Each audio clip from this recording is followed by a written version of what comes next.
안녕하세요. 세상을 이롭게 하는 일에 관심 많은 승무원쌤 김용숙입니다. 이준석 대표, 진보신당 이준석 대표가 절반의 성공을 이룬 것 같습니다.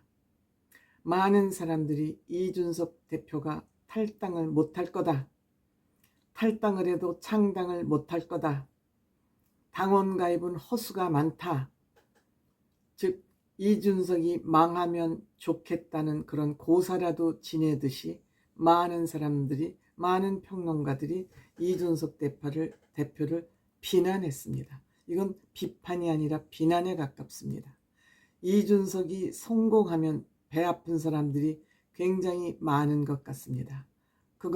그렇게 함으로써 또 자기 유튜버들, 꼴보수 유튜버들이 본인 팬도 확보하고 돈벌이도 좀 하고, 이준석 대표를 비판하면 현재 권력에 또 점수도 따고 여러 가지 이유로 인해서 이준석 비판을 굉장히 많이 했습니다. 망하기를 고사지내듯이 유튜브를 하기도 했습니다. 하지만 저는 이준석 대표는 큰 성공은 아니더라도 어느 정도의 성공은 할 것으로 생각을 하고 있었습니다. 저는 이준석 대표의 일면식도 없습니다. 그렇지만 대한민국 정치개혁을 위해서 필요한 사람이기 때문에 이준석 대표가 성공했으면 하는 그런 바람을 가지고 있습니다. 이준석 대표 거짓말을 하지 않습니다. 본인이 해야 될 얘기가 있으면 합니다. 속으로 우물쭈물하지 않고 손해가 나는 한이 있어도 본인이 해야 될 말이 있으면 합니다. 그리고 본인이 목적하는 바가 있으면 그 목적을 위해서 최선을 다할 수 있는 능력도 있고 실력도 있고 추진력도 있고 행동력도 있습니다. 여기에 전술 전략까지 가지고 있습니다. 물론 이준석 씨 싸가지 없다는 얘기는 이준석 씨가 말을 좀 가려서 하고 점잖을 떨면 좋겠는데 그것을 하지 않기 때문에 싸가지가 없다는 그런 한 가지 흉은 잡히고 있습니다만, 저는 이준석 대표 같이 할 말을 하고 손해가 나도 본인이 참지 않는 것이 이 사회의 건강한 문화를 조성하는데 상당히 도움된다고 생각합니다. 그래야지 진실이 왜곡되지 않는다는 그런 생각을 갖고 있기 때문에 본인들의 손해를 염려해서 말할 때 하고 말할 때 말을 하지 않고 해야 될 말을 하지 않고 해야 될 행동을 제대로 하지 않기 때문에 대한민국 정치뿐만이 아니라 세계 정치가 썩을 수밖에 없다, 이런 생각을 하고 있는데 이준석 씨는 그와 정반대의 길을 가고 있습니다. 그런데 바른 말만 하고 말만 할 줄 알고 실력이 없으면 벌써 쓰러졌죠.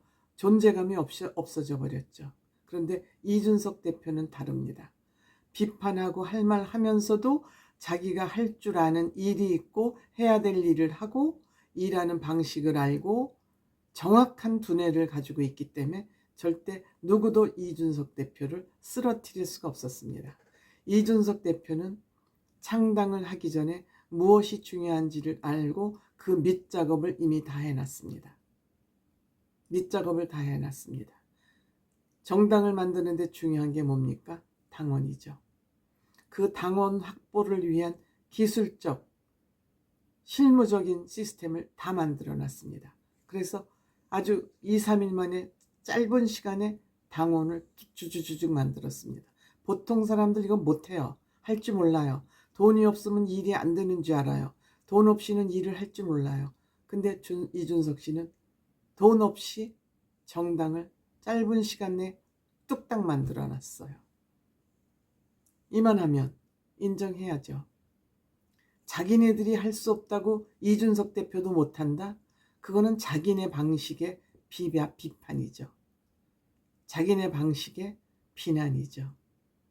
그래서 이준석 씨가 이렇게 당을 만들어 놓고 울타리 밭을 든든하게 갈아 놓으니까 내가 해야 될 말, 내가 요구해야 될 것을 할 수 있죠. 이준석 씨가 요구하는 것을 갑질이라고 또 하죠. 쪽수 한 5, 6만 명 당원 가지고 있다고 또 갑질하는구나, 또 이렇게 비난을 했습니다. 근데 드디어 이준석 대표는 제3지대 통합당을 만들기로 합의를 이끌어냈습니다. 바로 명절 연휴 전날 전격적으로 합의를 이끌어냈습니다. 여기에 이준석 대표와 양양자 씨와 김용남 씨 세 사람이 개혁신당 대표로 협상단에 참여를 했고요. 4개 집단이 모여서 머리를 맞댄 결과 이준석 대표는 실력이 있기 때문에 많은 사람들을 설득해낼 그런 능력을 가지고 있는 사람입니다. 결국 절반의 성공을 이루고 말았습니다. 저는 이준석 대표가 성공해야 되는 이유를 이 정치판, 거대 여당과 거대 야당이 지네들 밥그릇만 챙기는데 몰두한 이 구도를 깨야 되기 때문에 스윙보트 역할을 해야 될 제3지대의 당이 반드시 필요하다고 저는 생각됩니다. 지금 민주당의 횡포를 보셨죠? 국민의힘의 무기력함을 우리는 경험했죠. 그렇다면 누군가가 중간자 역할, 제3지대 정당이 저는 필요하다고 생각합니다. 이렇게 통합을 하고 나니까 또 개혁신당에서도 불만이 터져나오기 시작했죠. 내가 이준석 대표를 보고 왔지 저 좌파, 민주당 그 밖에 등등하고 합당하는 걸 원해서 내가 여기 당원 가입한 줄 아냐 등등 여러 가지 또 비판이 쏟아져 나왔습니다. 이러하니까 이준석 대표가 무려 2시간에 걸쳐서 생방송, 유튜브 라이브 생방송을 하면서 그 댓글에 올라오는 질문을 다 대답해 줍니다. 통합신당의 이념이 뭐냐?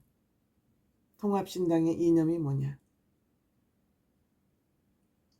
현재 시점에서 그 이념을 왈가왈부하는 것은 바람직하지 않다. 이 개혁신당의 이름도 개혁신당 이준석 대표가 만든 그 당명을 그대로 쓰기로 했고 공동대표로 이낙연 전 총리와 이준석 대표가 공동대표를 맡았고 또 총괄선대위원장은 이낙연 전 총리가 맡았습니다. 총괄선대위원장 자리는 한시적입니다.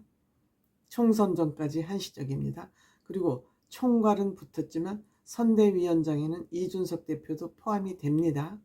그렇기 때문에 총괄선대위원장을 이낙연 전 총리가 맡은 거 큰 의미 저는 없다고 생각을 합니다. 때문에 이념이 어쩌냐 저쩌냐 하는 것은 앞으로 이 통합 개혁 신당이 풀어가야 될 문제이긴 하지만 이준석 대표 분명하게 얘기합니다.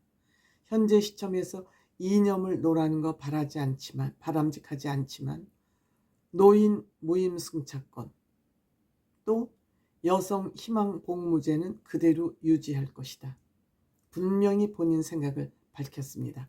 아마 통합 테이블에서도 이 문제는 논의가 됐을 것으로 생각이 됩니다.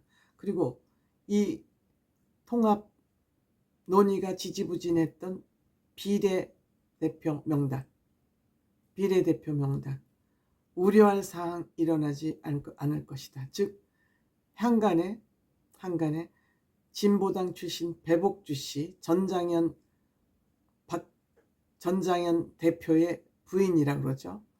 그 사람이 지금 비례대표에 포함이 될 것이냐 안 될 것이냐 가지고 굉장히 많은 시간을 보낸 것 같습니다. 이준석 대표 분명히 얘기했습니다. 배복주라는 사람 이낙연 새로운 미래 거기에 당원 가입한 사실이 없다. 물론 이 사람이 개혁신당에 당원으로서 들어올 수는 있다. 막을 방법은 없다. 하지만 비례대표에 뽑힐 그런 확률은 적다. 즉 여성주의 운동이 본업인 배복주 씨를 이름을 지칭하지는 않지만 여성주의 운동인 본업인 사람은 진출하기 어렵다. 그리고 우리는 할당제는 거부한다. 할당제 네 그룹이 여기 합쳤지만 네 그룹이 합쳐서 뭐 여성을 몇 명 주고 청년을 몇 명 주고 이런 거는 거부하고 전부 개방제를 원칙으로 한다. 누구나 여기에 다 지원해서 공개적으로 투명하게 비례대표를 정하겠다. 이런 의지가 있습니다. 저는 이준석 대표의 이러한 지점이 굉장히 투명하게, 이준석 대표가 자기 사람 하나 심고 이런 거 안 하고 모든 걸 개방형으로 누구에게나 기회를 열어준다는 것이 바로 정치의 혁명입니다. 이게 혁명입니다. 혁명이 따로 있지 않습니다.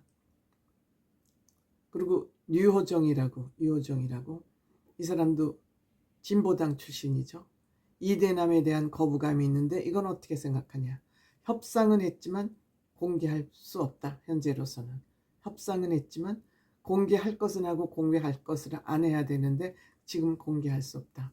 또한 이번 통합 과정에 김종인 위원장이 참여했냐 안 했냐 물음에 김종인 위원장은 자강론자다. 자강론자는 니네끼리 우리끼리 성장하자고, 지금 이 통합에는 반대를 했기 때문에 김종인 위원장은 자강론자다. 최고의 자강론자라고 참여 안 했음을 얘기했습니다. 이준석 대표는 본인이 생각하고 해야 될 얘기는 분명히 하지만 해서는 안 될 얘기는 또 안 합니다. 이것이 이준석 대표의 장점 아닌가 생각합니다. 어쨌든 이준석 대표가 성공한 이유는 본인이 실력이 있고 본인이 욕심을 부리지 않기 때문에 누구하고 어떤 협상을 해도 본인이 원하는 대로 협상이 이루어질 수밖에 없다. 이것이 이준석 대표의 성공 이유 아닌가 이렇게 생각합니다.